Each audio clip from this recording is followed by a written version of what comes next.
Bonjour à tous, cette vidéo est une initiation au langage LibreOffice basique, qui se trouve être utilisé avec le tableur LibreOffice Calc. Parce qu'on peut utiliser aussi le langage basique et les macros pour le logiciel de traitement de texte. Mais ici, il s'agit donc du tableur. De quoi s'agit-il? Il s'agit, dans le cas d'un triangle rectangle, on donne les côtés A et B, et puis on voudrait, dans les cases blanches, vous voyez, et puis dans les cases vertes, on voudrait que le programme calcule la distance C. Donc on a déjà fait ça dans la vidéo d'initiation précédente, donc ce sera un rappel. Et puis les angles grand A, qui se trouvent ici, et grand B. Soit en radians, soit en degrés, soit en grades, et que tout se fasse quand on appuie sur le bouton calculer qui se trouve ici. Donc ça, c'est une capture d'écran pour vous montrer ce à quoi on doit arriver. Et puis on va donc travailler sur l'écran de gauche pour essayer donc de effectuer tous ces calculs-là. Donc dans les cellules vertes, ce sont les données utilisateurs. Et puis il faudra dessiner un bouton pour lancer le programme qui sera ici un sub qu'on appelle donc une procédure. Alors, on a besoin de ce qu'on appelle des boutons radio ou boutons d'option qui permettent à l'utilisateur donc de sélectionner soit les radians, soit les degrés, soit les grades. Alors, je vais faire fonctionner ces différents boutons et puis je vais vous montrer comment on fait pour les mettre en place. Donc, vous voyez ici, quand je clique radian, eh bien, il y a une cellule, la cellule E11, où j'ai demandé, on peut demander à que soit affiché le chiffre 1. Si on clique sur degré, eh bien, radian se désélectionne et c'est degrés qui se sélectionnent, et puis le programmeur saura que l'utilisateur a demandé des degrés puisque ce sera le chiffre 2. Et puis si l'utilisateur clique sur grade, eh bien, ce sera le chiffre 3. Vous avez compris? Donc 1, 2, troisième option, donc option numéro 1, option numéro 2, option numéro 3. Dans l'ordre, c'est radian, degré et grade. Donc ça, c'est important pour le programmeur pour qu'il sache s'il doit afficher grand A dans l'une de ces trois unités-là. Alors, comment faire pour créer? Je vais commencer par créer le bouton. Donc, je vais cliquer, je vous rappelle que c'était affichage, barre d'outils, contrôle de formulaire. Affichage, barre d'outils, contrôle de formulaire. Une fois que vous avez contrôle de formulaire, vous avez ici une bascule. Si on clique une fois, on est en mode de conception, on le voit parce que les icônes sont en couleur. Si on clique une deuxième fois, on est en mode actif, puisque là, cette fois-ci, vous voyez, ce sera actif, puisque les icônes sont en gris clair. Donc, quand on est en mode conception, donc les icônes en couleur, on voit qu'on peut déplacer, changer les couleurs de ces boutons radio. Alors, je vais faire des boutons radio à côté pour vous montrer. Donc, je vais faire ce bouton radio. Je vais déjà vous montrer une chose, c'est que quand je fais un clic droit, propriété du contrôle, eh bien, vous voyez ici l'étiquette. Eh bien, j'ai écrit radian. Le bouton s'appelle bouton radio 1. J'ai laissé le nom tel qu'il était. Et puis, au niveau des données, vous voyez, il y a la cellule liée, E11. Ça veut dire quoi? Ça veut dire que la cellule E11 est liée au fonctionnement de ce bouton option ou ce bouton radio, c'est-à-dire qu'on pourra aller écrire, par exemple ici, 1 lorsque le bouton radio sera actif, lorsque la personne aura cliqué sur le bouton radio, lorsque le petit point noir sera dans ce bouton radio. Je clique maintenant sur le deuxième bouton radio degré. Première remarque, c'est toujours la même cellule liée.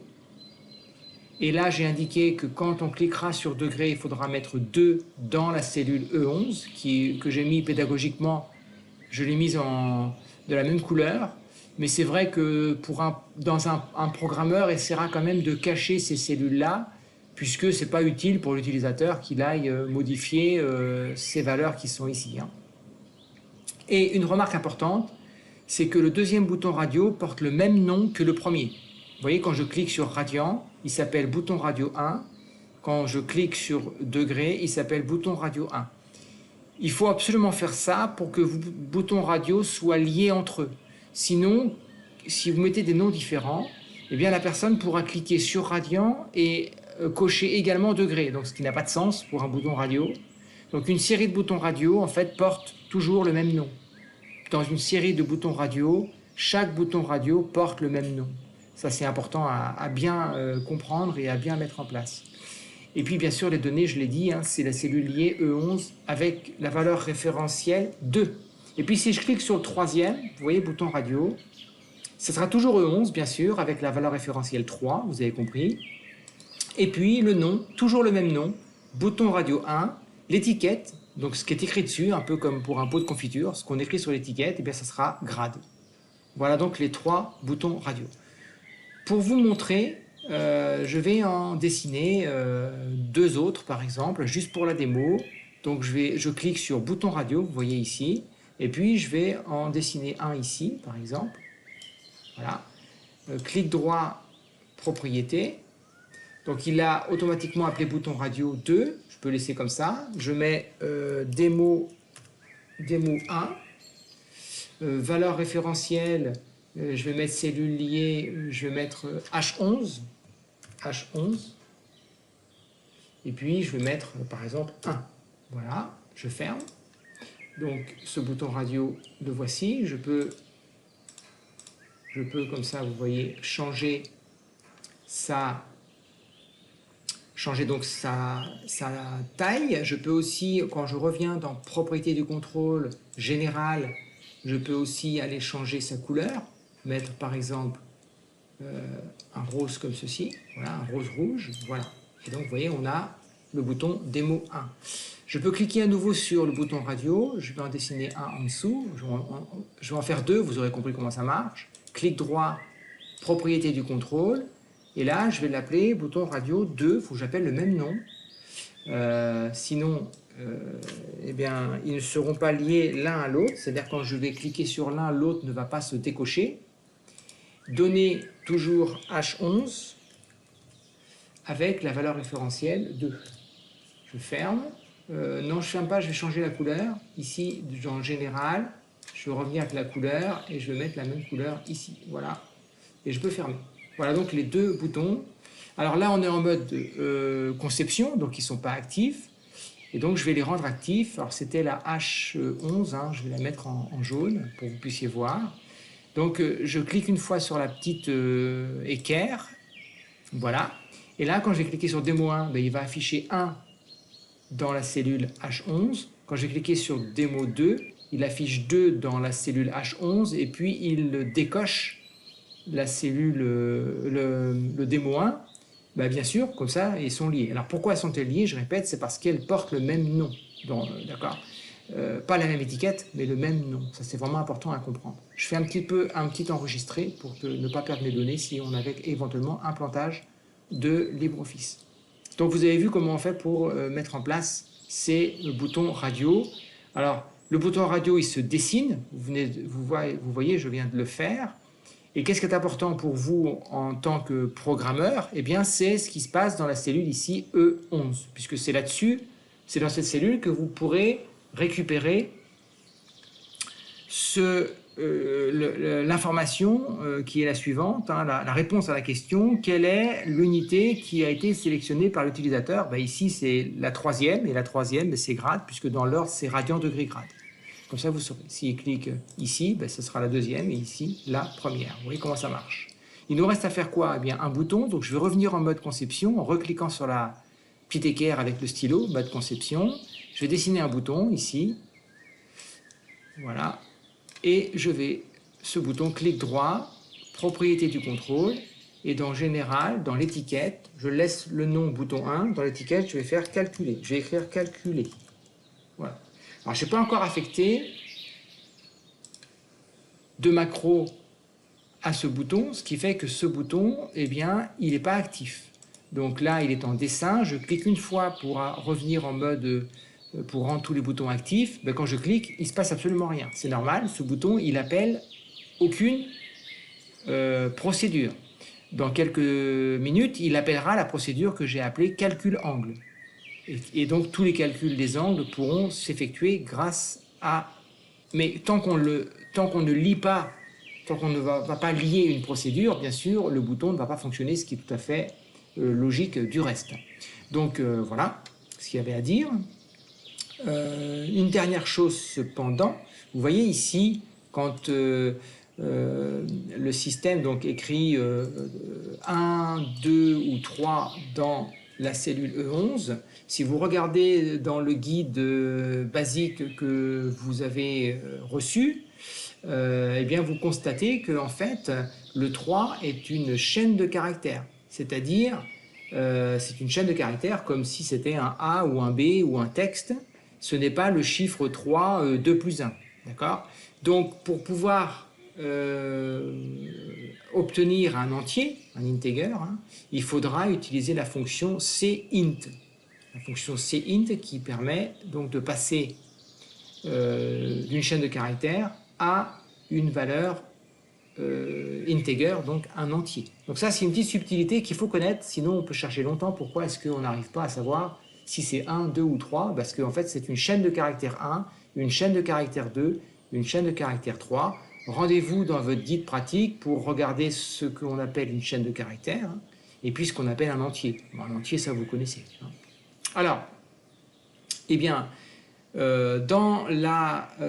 si j'ouvre maintenant outils macros, éditer les macros, si j'ouvre les macros et que je vais voir, donc les macros, vous en avez sur votre disque dur dans le logiciel LibreOffice, et vous avez aussi bien sûr dans le classeur qui est actuellement ouvert avec des fonctions prêtes à l'emploi telles que écrire valeur, écrire chaîne, lire chaîne. Alors voici la macro calcul angle que j'ai écrite pour gagner un petit peu de temps et que cette vidéo ne dépasse pas les 20 minutes en fait, hein, sinon après c'est un petit peu long pour vous et je comprends tout à fait. Et pour qu'on ait un seul écran, j'ai capturé cette procédure-là, donc je vais réduire la fenêtre de l'éditeur basique pour la mettre avec, comment dirais-je, le tableur, ce qui fait qu'on a tout sous les yeux. Comme ça, je vais pouvoir vous indiquer à chaque fois, dans chaque ligne, ce qu'on va lire et ce qu'on va aller calculer. Donc pédagogiquement, c'est plus facile pour moi, mais dites-vous bien que ce qui est là, c'est ce qui se passe dans l'éditeur basique. Bien sûr, ce n'est pas dans le tableur. Alors, je vais faire un petit enregistré, et puis je vais peut-être insérer une forme, une flèche, voilà, qui va me permettre de peut-être pointer vers des choses particulières. Peut-être pas, on va mettre du orange, voilà, et un contour en rouge, voilà. Donc ça me permettra de pointer les choses, hein. Voilà, comme ça c'est plus facile. Donc, que fait la procédure, donc sub, calcul angle. Alors, on va déjà dimensionner des variables ABC, donc pédagogiquement ça va, hein, c'est les trois côtés, hein, c'est petit a, petit b, petit c. As double parce que c'est une double précision puisqu'on a besoin de décimales pour avoir de la précision, on n'aura pas que des entiers bien sûr. Et puis j'ai donc dimensionné angle A, donc facile à se...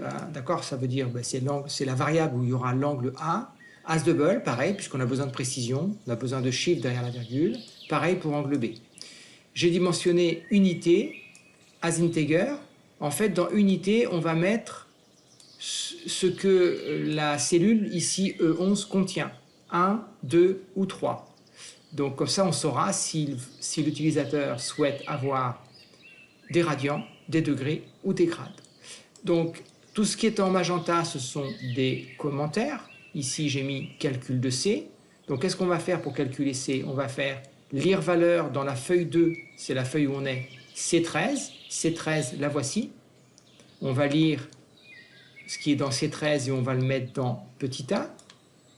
Ensuite, on va faire lire valeur, ce qui est dans la C14. C14, la voici. Et on va mettre ça dans petit b.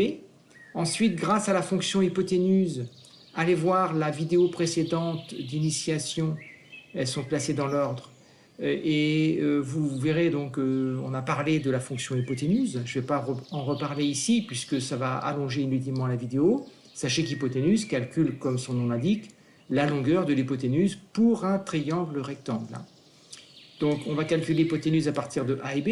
On va faire finalement la racine carrée de A2 plus B2 qu'on va mettre dans C. Et puis, on va aller écrire valeur. Donc, toujours dans la feuille D en C16. C16, la voici. C'est là où il y a C. On va aller écrire le résultat qui a été calculé avec la fonction hypoténuse. On va aller l'écrire grâce à la fonction écrire valeur que vous avez livrée avec le classeur. Vous avez les fonctions incontournables, écrire valeur, écrire chaîne, lire chaîne. Deuxième commentaire, c'est calcul des angles. Donc, que vaut l'angle A? Eh bien, c'est l'arcosinus de B sur C. Je ne vais pas m'appesantir sur la trigonométrie parce que ça ne vous intéresse pas forcément à ce stade-là, mais vous savez bien que dans un triangle rectangle, eh bien, l'angle A sera égal à, par exemple, l'arcosinus de B sur C ou bien l'arcsinus de A sur C, comme vous voulez. Et puis l'angle B, ben, ça sera soit l'arcosinus de A sur C, soit l'arcsinus de B sur C, comme vous voulez. Les fonctions arcosinus et arcsinus sont fournies également dans ce classeur. Troisième commentaire, conversion des angles. Donc on va aller mettre dans unité, lire chaîne, feuille 2, E11. Alors feuille 2, E11, c'est cette cellule-là, la E11. C'est là où on va écrire soit 1, soit 2, soit 3. Donc qu'est-ce qu'on va faire? On va lire la E11, mais attention, c'est une chaîne de caractères, donc on va utiliser la fonction lire chaîne. Et puis, on va transformer ça en integer avec la fonction cint, de façon à mettre ça dans la variable unité qui, je vous rappelle, unité, c'est un integer, c'est un entier. On aurait pu laisser une chaîne de caractères et dire if unité égale la chaîne 1, c'est-à-dire guillemets 1, guillemets. Mais bon, voilà, dans cet exemple-là, je le transforme en entier et donc je teste un entier. Si vous ne faites pas ça, si vous dites unité égale 1 et que c'est une chaîne, eh bien 1 n'est pas égal à une chaîne, 1 n'est pas égal à la chaîne 1. Voilà, j'espère que vous comprenez bien ce que je dis. Et puis, on a donc 3 cas. Vous vous rappelez, dans l'ordre, c'était radian, degré, grade. Donc, si unité est égale à 1, la personne veut des radians. Si unité est égale à 2, la personne veut des degrés. Et si unité égale 3, la personne veut des grades. Donc, on a un petit test à faire. Donc, premier test, elle veut des radians. Qu'est-ce qu'on va faire? On va écrire en C17 et C18. Alors, C17, C18, voici les cellules C17, C18. C'est la valeur de l'angle A et la valeur de l'angle B, C17, C18. Donc, on va écrire en C17, eh bien, tout simplement angle A, grâce à la fonction écrire valeur. Et en C18, on va écrire l'angle B grâce à la fonction écrire valeur. Si la personne veut, si unité est égale à 2, ça veut dire que la personne veut des degrés. Donc, on va écrire non pas angle A qui est en radian, mais on va diviser par pi et multiplier par 180. Pourquoi? Parce que dans pi radian, il y a 180 degrés. Donc on va diviser par pi pour avoir pour 1 radian, et on va multiplier par 180 pour avoir donc des degrés. Pareil pour B. Et donc on va donc afficher des degrés. Et puis enfin, si ce n'est pas ni la 1 ni la 2, ben c'est forcément la 3, puisqu'il n'y a que 3 options. La personne veut des grades, et les grades, ben vous savez que pi radian correspond à 200 grades. Donc une fois qu'on a les valeurs en radian, on va la diviser par pi. Alors grand PI, c'est le stockage dans BASIC des 15 premières décimales du nombre pi. Voilà. On va donc multiplier par 200 et diviser par pi. Même chose pour B, on va multiplier par 200 et on va diviser par pi. Donc on a un if, then, else if, then, else, end if. N'oubliez pas le end if. Et puis end sub pour terminer la procédure. N'oubliez pas de end if ou de end sub, sinon le programme va planter. Hein. Donc je répète, if, then, else if, then, else, end if. Voilà. Et donc là, ben, le programme est complet, puisque là, on a bien lu les valeurs de A et B, calculé C et affiché C, calculer A et B et afficher A et B en fonction du choix de l'utilisateur. Qu'est-ce qu'il reste à faire? Il reste à associer le sub calcul angle a un bouton, par exemple ici le bouton calculer. Alors je vais cliquer une fois sur la petite disquette, sur la petite équerre, je vais cliquer une fois sur calculer, clic droit, propriété du contrôle. Je vais peut-être changer sa couleur si vous voulez. Hop, changer sa couleur ici, voilà. Et puis on va cliquer sur événement, et événement, on va cliquer sur exécuter l'action. Exécuter l'action, on va cliquer sur macro. Et la macro, donc on va cliquer sur le classeur, standard, module basique, et elle s'appelle la macro calcul angle. Je clique donc sur calcul angle, et je clique sur OK. Et je clique à nouveau sur OK. Je peux fermer la fenêtre des propriétés du bouton. Voilà, il n'est pas actif encore, mais si je clique une fois sur la petite disquette, je vais revenir en mode actif et tous les boutons, tous les contrôles de formulaire seront actifs dans la feuille. Donc ici, on a le triangle 3, 4, 5. Donc je vais tout effacer. Voilà. Et je vais donc calculer en radians. Je clique. Donc j'ai 3, 4, 5. J'ai 0,64 radians, 0,93 radians. Si je clique sur degrés, eh bien j'ai 36,87 degrés et 53,13 degrés. Et si je clique sur grade, j'ai 40,97 et 59,03. Donc on a bien à chaque fois l'unité de notre choix. Donc là, ça commence à devenir un peu plus conséquent comme programme, puisqu'on a un programme où l'utilisateur va pouvoir cocher donc des options, avec un bouton radio, hein, de façon à avoir les unités de son choix. Donc prenez ces vidéos dans l'ordre surtout, de façon à bien comprendre, puisque plus ça va aller, plus on va ajouter de choses.